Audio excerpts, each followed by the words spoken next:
Assalamualaikum warahmatullahi wabarakatuh. Semangat pagi teman-teman semuanya, sahabat Komkes yang luar biasa. Semangat untuk berkolaborasi para calon-calon tenaga kesehatan lulusan dari Universitas Airlangga.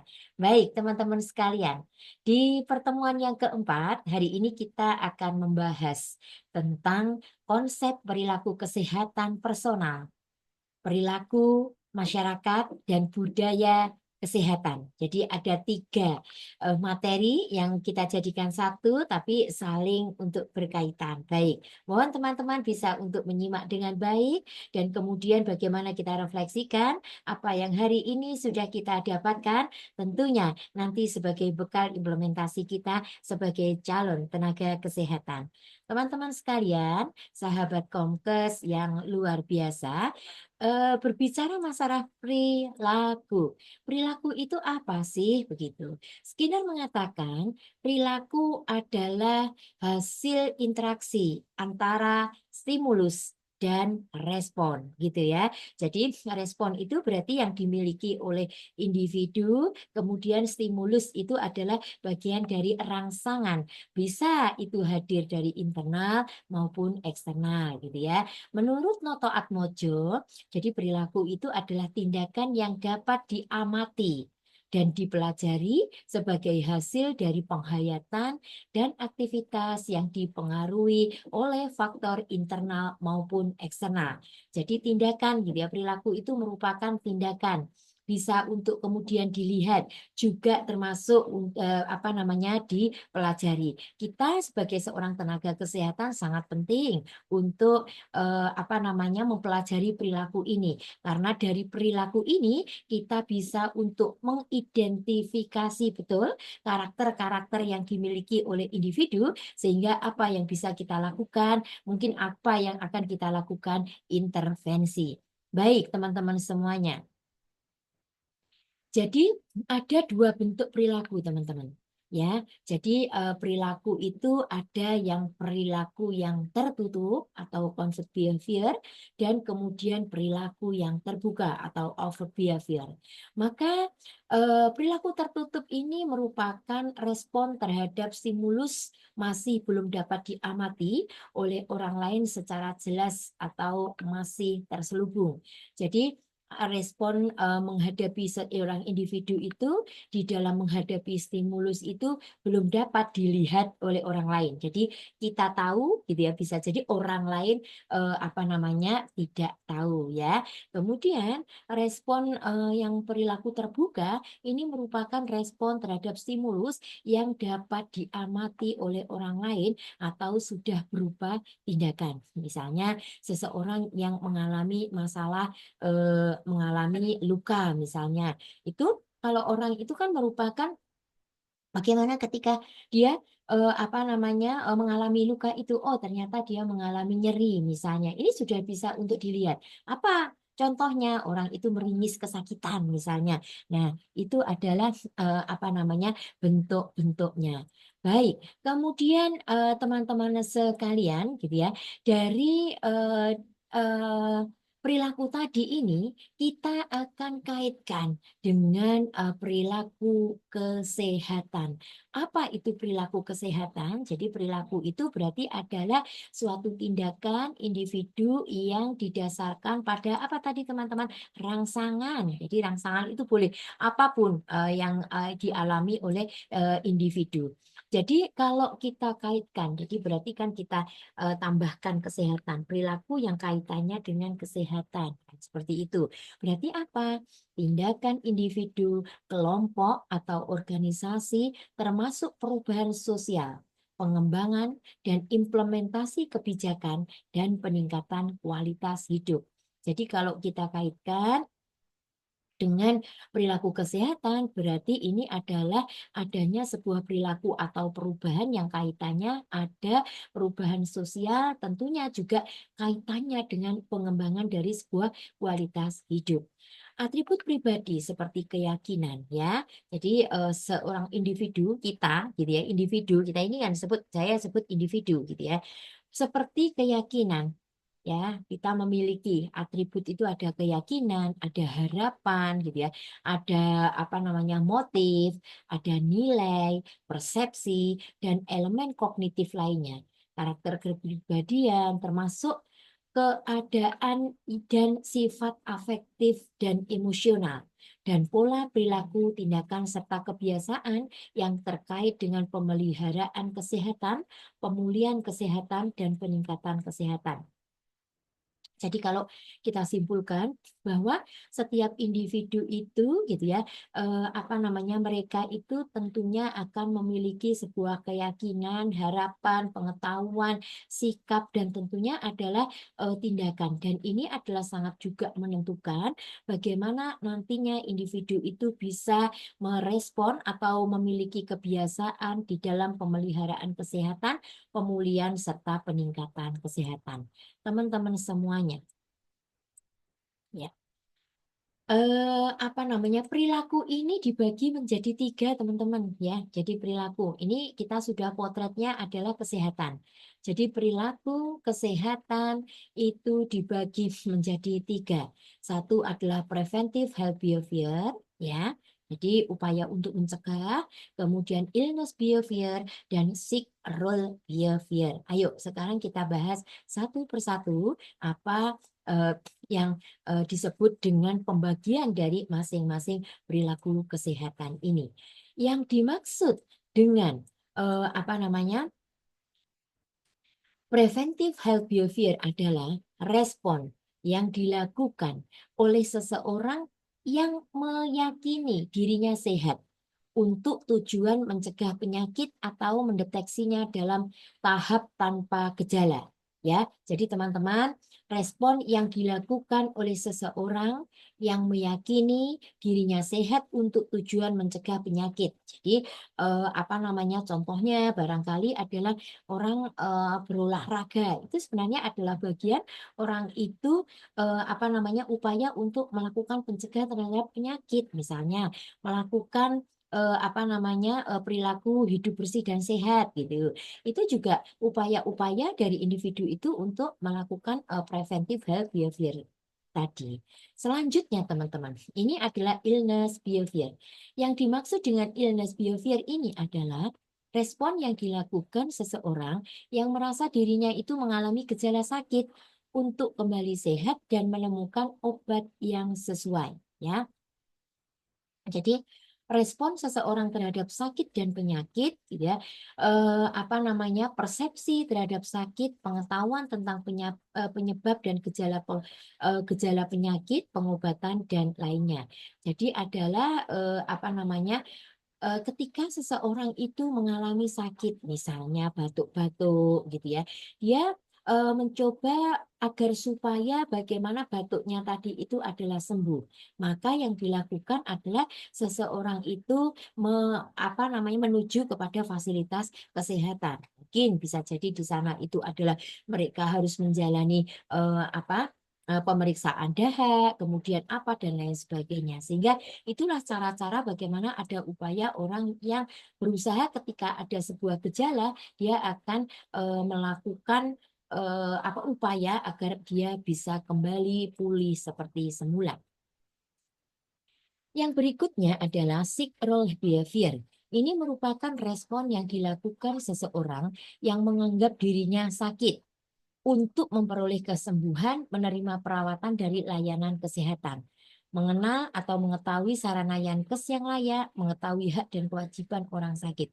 Jadi intinya adalah gitu ya, peran apa namanya, kebiasaan atau bagian dari behavior dari sick role ini, respon yang dilakukan seseorang. Jika misalnya adalah mereka menganggap dirinya sakit untuk sembuh, maka saya harus bagaimana? Nah, ini nantinya adalah juga upaya-upaya bagaimana individu itu untuk mengenal sarana kesehatan yang layak dan mengetahui hak dan kewajibannya. Selanjutnya, teman-teman. Nah, ini. Kemudian kalau tadi kita melihat dari berbagai behavior yang ada di dalam domainnya perilaku, sekarang kita akan belajar tentang domain perilaku itu sendiri. Jadi domain perilaku itu sendiri dibangun oleh 3 aspek, yaitu kognitif yang kaitannya dengan pengetahuan, afektif yang kaitannya dengan sikap, dan psikomotor yang kaitannya dengan tindakan. Ayo kita bahas satu persatu. Kognitif, apa itu kognitif? Jadi domainnya orang berperilaku itu sebenarnya adalah ada integrasi dari 3 hal ini, ada 3 domain ini. Jadi kognitif ini merupakan pengetahuan, teman-teman. Jadi kalau kita berbicara masalah pengetahuan itu kognitif merupakan hasil dari tahu yang diperoleh setelah seseorang itu melakukan penginderaan terhadap suatu objek, gitu ya. Jadi tingkatan pengetahuan itu orang itu biasanya itu tahu. Setelah dia tahu itu kemudian dia itu memahami. Kalau sudah seperti itu, dia akan mengaplikasikan. Kemudian kalau sudah dia mampu mengaplikasikan, dia menganalisis. Kemudian melakukan sintesis dan evaluasi. Sekarang afektif, apa itu afektif? Afektif merupakan reaksi atau respon seseorang yang masih tertutup terhadap suatu stimulus atau objek, berupa kesiapan atau kesediaan untuk bertindak. Sikap belum merupakan tindakan, aktivitas, tapi merupakan predisposisi dari tindakan. Jadi efektif ini sebenarnya adalah lebih kepada sikap, di mana tingkatan sikap ini sebenarnya adalah satu menerima, ya, terima dulu. Kemudian setelah orang itu menerima itu dia merespon. Kemudian menghargai dan selanjutnya adalah bertanggung jawab. Ini merupakan bagian-bagian dari tingkatan-tingkatan sikap. Nanti kita hubungkan bagaimana dengan perilaku kesehatan. Sehingga inilah ketika kita tahu betul begitu ya konsep-konsep ini, kita akan lebih mudah bagaimana sih sebenarnya memahami keunikan individu itu ketika kita melihat dari aspek perilakunya. Kemudian psikomotor. Apa itu psikomotor?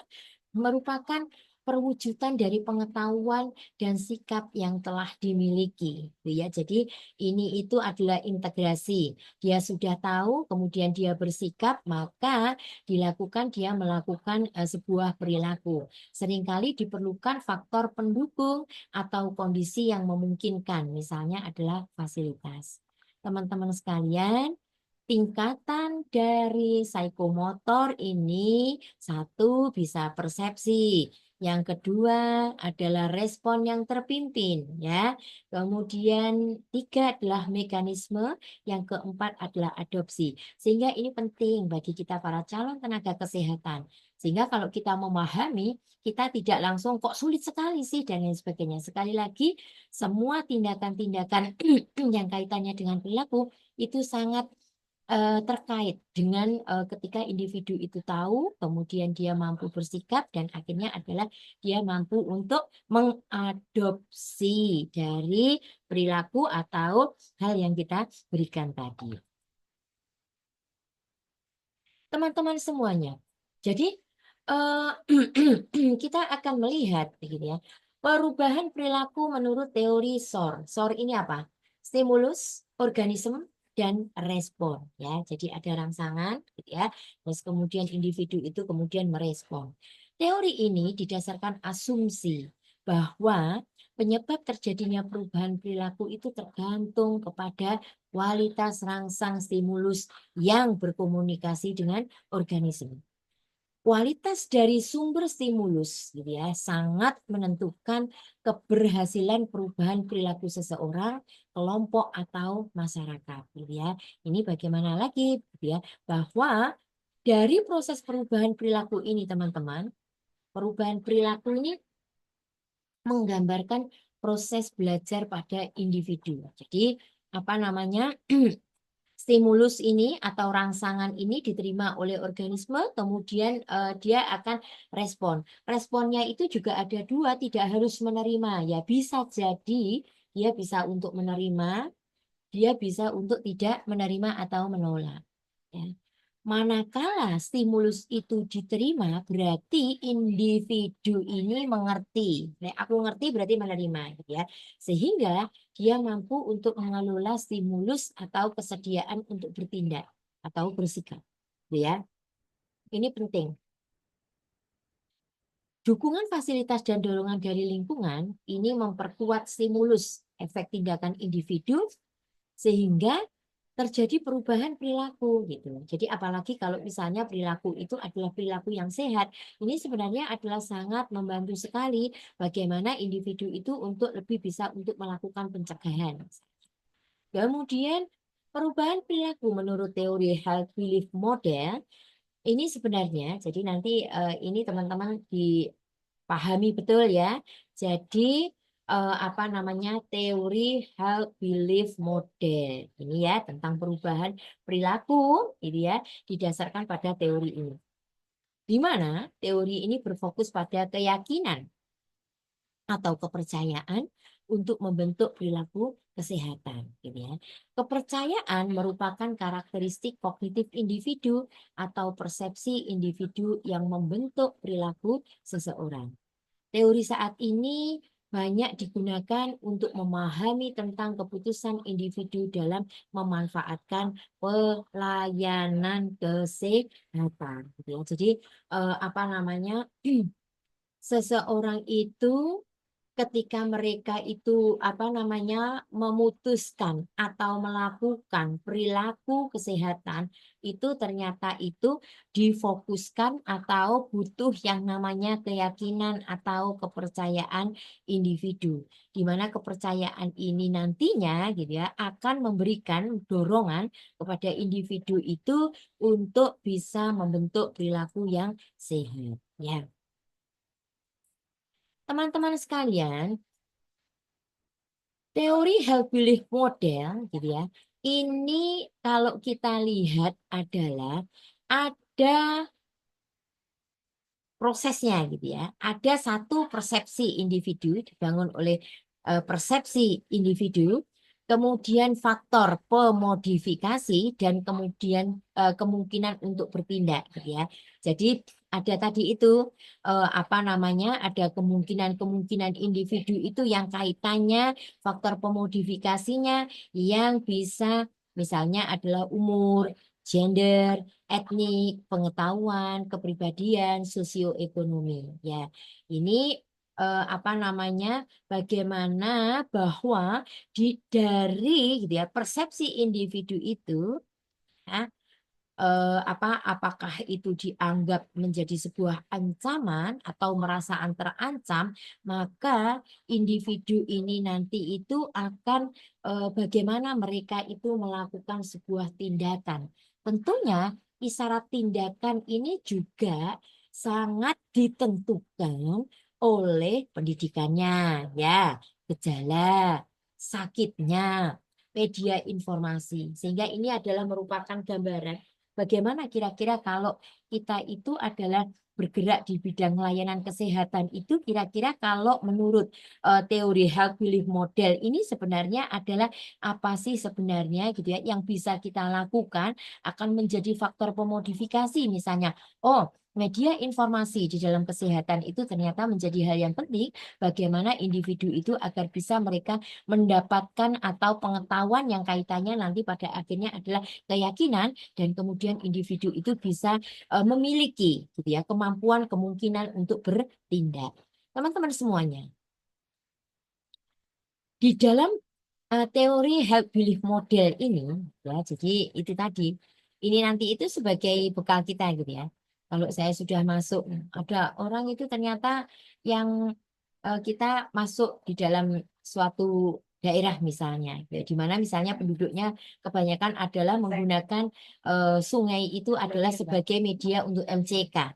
Tidak serta-merta terus kemudian kita itu adalah, oh itu tidak sehat Bu, itu tidak sehat Pak. Nah misalnya, kita malah nanti itu, oh kok kamu baru kemarin sore ke sini kok mengatakan tidak sehat. Saya sudah puluhan tahun melakukan seperti ini juga tidak tidak mengalami sakit apapun misalnya ya kan. Nah, ini juga sebenarnya adalah kaitannya pendekatan kita harusnya menggunakan teori ini.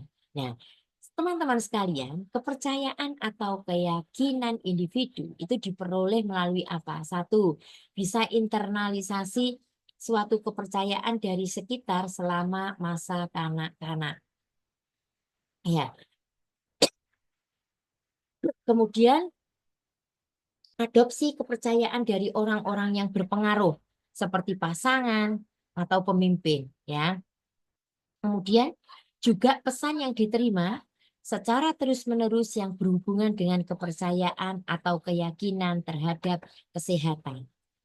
Di mana gitu ya, kalau kita lihat di dalam komponen-komponen health belief model ini sangat dipengaruhi oleh perceived susceptibility, yaitu adalah opini atau perasaan atau keyakinan seseorang bahwa ia itu adalah mungkin akan dapat mendapat penyakit atau mengalami keadaan tertentu karena terpajan terhadap suatu situasi.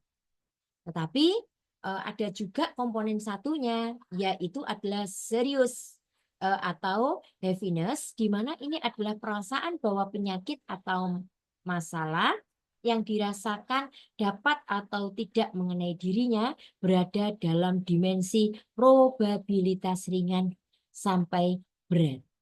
Teman-teman semuanya, di dalam teori health belief model ini tentunya kita akan melihat bagaimana gitu ya, ada apa namanya adalah perceived trait. Ini adalah perasaan atau keyakinan tentang keterancaman oleh kondisi atau masalah atau penyakit tertentu. Perceived benefit yaitu manfaat yang dirasakan bila saya bertindak, kemudian mengevaluasi atas tindakan yang dipikirkan akan dijalankan. Juga perceived barrier ini adalah perasaan tentang adanya hambatan dalam berperilaku, serta yang terakhir adalah self efficacy, di mana self efficacy itu kaitannya dengan keyakinan seseorang tentang kemampuannya menjalankan perilaku berkaitan dengan keterampilan dan keyakinan diri. Teman-teman sekalian, nah ini ya, sosiodemografis, ini kaitannya dengan umur, gender, etnis, dan pendidikan. Sosiopsikologik itu ada pengetahuan, sikap, dan kepribadian, dan sosioekonomik itu adalah kemampuan ekonomi. Teman-teman semuanya, ya, balik lagi kepada apa itu self-efficacy. Self-efficacy, apa itu? Jadi self-efficacy merupakan keyakinan penilaian diri berkenaan dengan kompetensi seseorang untuk sukses di dalam menjalankan tugas-tugasnya. Di mana teori ini dari Bandura mengatakan bahwa keyakinan self-efficacy ini adalah menjadi faktor kunci sumber tindakan manusia atau human agency. Apa yang dipikirkan, percaya, dan dirasakan itu sangat mempengaruhi bagaimana mereka ditindak. Ya, makanya pengetahuan itu menjadi hal yang sangat penting.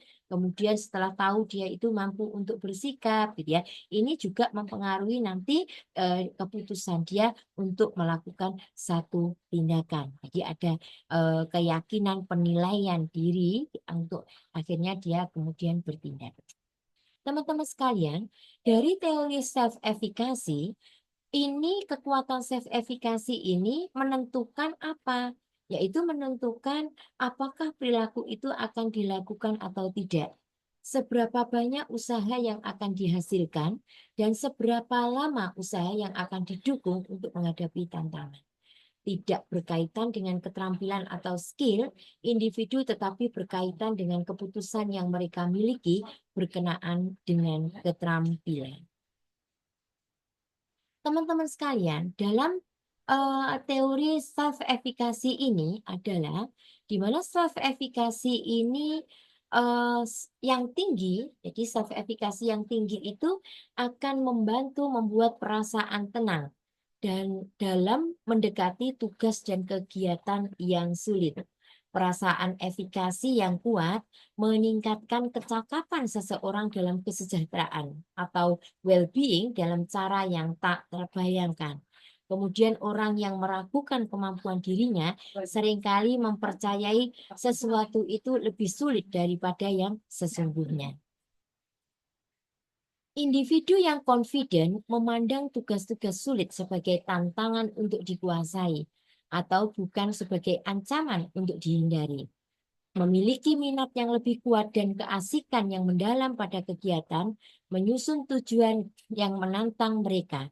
Kemudian yang kedua adalah komitmen yang kuat, mempertinggi dan mendukung usaha mereka dalam menghadapi kegagalan, serta lebih cepat memulihkan kepercayaan diri setelah mengalami kegagalan atau kemunduran. Teman-teman semuanya, faktor yang mempengaruhi self-efficacy apa? Satu adalah pengalaman yang menetap atau penguasaan. Yang kedua adalah pengalaman pribadi. Yang ketiga adalah bujukan sosial. Dan yang keempat adalah keadaan psikologis atau emosi.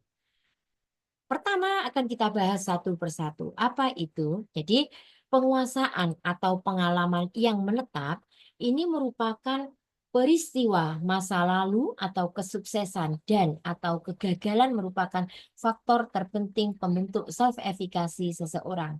Di mana sih sebenarnya pengalaman masa lalu atau kesuksesan atau kegagalan ini ternyata orang itu akan jadi mereka itu mendapatkan pengalaman dan mereka itu mengalami sendiri. Akhirnya mereka merasa belajar dari apa yang telah mereka alami itu. Kesuksesan meningkatkan nilai efikasi dan kegagalan memberikan refleksi kurangnya usaha atau keadaan eksternal yang tidak cocok dan perasaan efikasi yang kuat dapat dikembangkan melalui pengulangan dan kesuksesan. Teman-teman semuanya. Yang kedua adalah pengalaman pribadi. Apa itu pengalaman pribadi? Seseorang membuat adjustment tentang kemampuan diri sendiri dibandingkan dengan orang lain yang mengerjakan tugas tertentu yang serupa. Kesuksesan orang lain dalam tugas meningkatkan kepercayaan diri dalam melaksanakan tugas yang sama, dan orang membuat perbandingan dengan orang lain dalam usia, jenis kelamin, ras, tingkat pendidikan, sosial ekonomi, penandaan etik, dan prediksi kemampuan diri dalam mengerjakan tugas. Bujukan sosial, apa itu bujukan sosial? Jadi penilaian diri atau self-appraisal atas komponen sebagian didasarkan pada opini atau penilaian yang lain yang signifikan dan bersifat evaluatif. Orang yang dibujuk secara verbal memiliki kemampuan untuk memenuhi tugas yang diberikan lebih lama ketika dihadapkan pada kesulitan dan lebih tetap pengembangan perasaan self-efficacy. Persuasi yang positif meningkatkan self-efficacy, sedangkan persuasi yang negatif menurunkan self-efficacy. Jadi penguatan ketika kita itu memberikan sebuah intervensi, dianggap bahwa klien kita itu adalah atau pasien kita itu berhasil, maka itu juga kita berikan apresiasi begitu.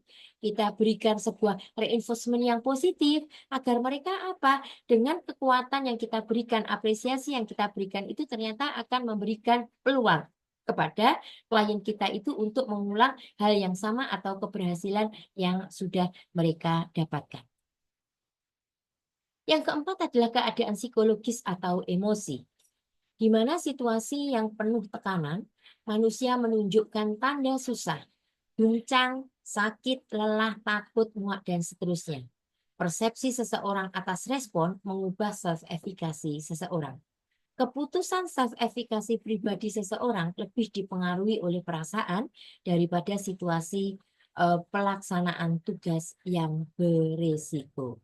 Ya, sekarang itu tadi kita berbicara masalah perilaku yang kaitannya dengan kesehatan dikaitkan dengan self-efficacy. Sekarang kita akan berbicara bagaimana perilaku kesehatan atau perilaku masyarakat dikaitkan dengan budaya dan kesehatan. Ini menjadi sangat menarik gitu ya.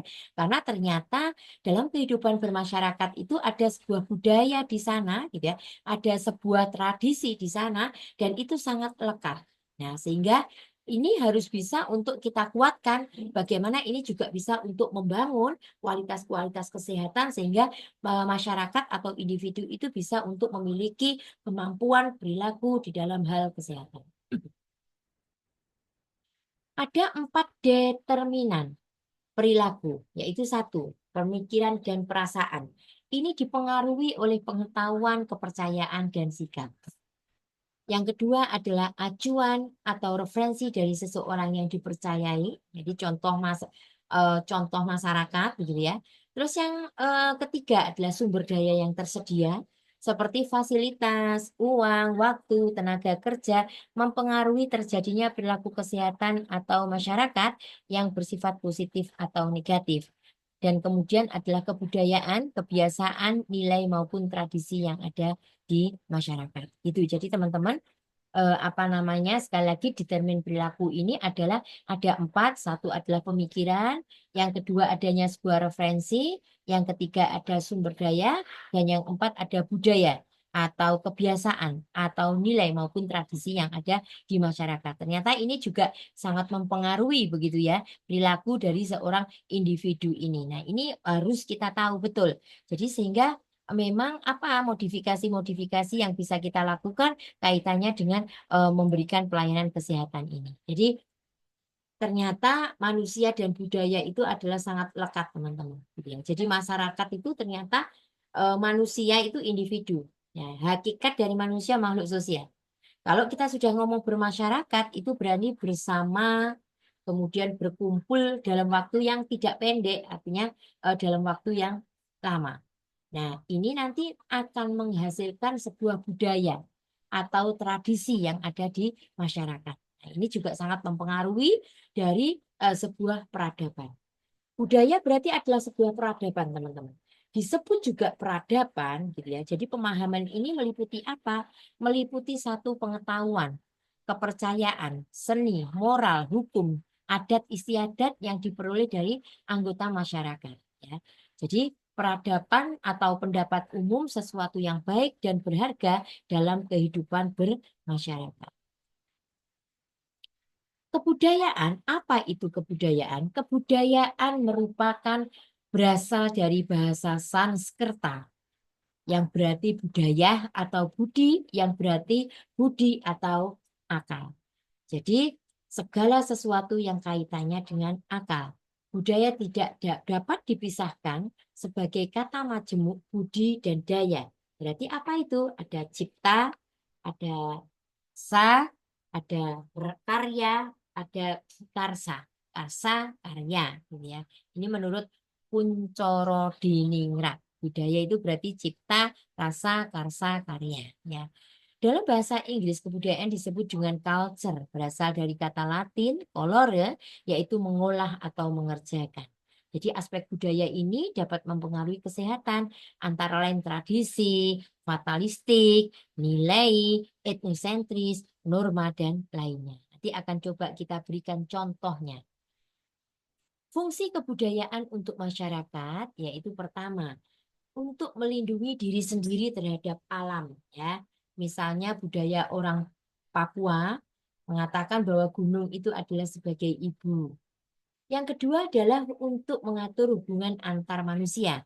Kebudayaan mengatur agar manusia mengerti bagaimana untuk bertindak, menentukan sikap bagaimana berhubungan dengan orang lain, menciptakan kebiasaan atau habit sebagai suatu perilaku pribadi, membentuk kebiasaan khusus bagi diri sendiri. Kebiasaan ini menjadi aturan, dan yang ketiga adalah sebagai wadah dari segenap perasaan manusia. Jadi apa ya istilahnya ekspresi ya seperti itu. Budaya dan kesehatan, sekali lagi kalau kita melihat, menelisik tentang budaya dan kesehatan, tiap daerah itu akan memiliki kearifan lokal ya teman-teman, adat dan norma yang berbeda. Hubungan antara budaya dan kesehatan ini sangat erat, ya, seperti cara mengolah sumber daya alam yang ada di daerah sekitar sebagai obat penyembuh suatu penyakit dengan keterampilan atau pengetahuan yang mereka punya yang tentunya tidak luput oleh tradisi turun-menurun yang dilakukan dan sudah dipercaya. Jadi misalnya adalah apa ya mandi air hangat di kolam misalnya gitu ya. Ini yang kalau kita lihat itu ada di suatu daerah, misalnya seperti di Mojokerto itu banyak orang berduyun-duyun itu agar supaya mereka itu bisa lebih bugar, misalnya dengan mandi air hangat itu, gitu. Kemudian ritual adat dalam peristiwa penting kehidupan manusia dan tidak semua budaya ini dapat berpengaruh baik loh terhadap kesehatan. Jadi tidak semuanya. Sehingga ini menjadi contoh ya untuk contohnya misalnya itu adalah ini kesehatan ibu dan bayi. Sebagian masyarakat Jawa gitu ya percaya bahwa bayi yang lahir pada usia 7 bulan mempunyai peluang untuk hidup. Bahkan lebih kuat daripada bayi yang lahir pada usia kehamilan 8 bulan. Walaupun kelahiran itu masih prematur. Kepercayaan ini tampak terdapat pula pada sejumlah suku bangsa di Indonesia dan Malaysia. Karena itu, orang Jawa menganggap usia 7 bulan kandungan sebagai saat yang penting, sehingga perlu dilakukan upacara yang disebut dengan mitoni untuk menyambutnya dan menangkal bahaya yang mungkin timbul pada masa itu. Upacara mitoni yang umumnya hanya dilakukan pada kehamilan pertama dari seorang wanita sebenarnya dapat pula berfungsi untuk memberikan ketenangan jiwa bagi calon ibu yang belum pernah mengalami peristiwa melahirkan. Kemudian juga ini ya, mitoni. Nanti teman-teman juga coba dikaitkan dengan budaya-budaya yang lain. Jadi orang Jawa itu adalah salah satu contoh dari masyarakat yang sering menitik beratkan perhatian pada aspek krisis kehidupan dari peristiwa kehamilan sehingga dampak adat istiadat mereka dapat mencapai upacara yang cukup rinci untuk menyambut kelahiran bayi. Biasanya upacara dimulai sejak usia ke 7 bulan kandungan sampai pada saat kelahirannya. Walaupun ada pula sebagian kecil warga masyarakat yang telah melakukannya sejak janin di kandungan, usia berusia 3 bulan, upacara-upacara adat Jawa yang bertujuan mengupayakan keselamatan bagi janin dan prosesnya menjadi bayi hingga kelahirannya adalah upacara mitoni, procotan, dan brokoan. Ini banyak sekali ya. Gitu.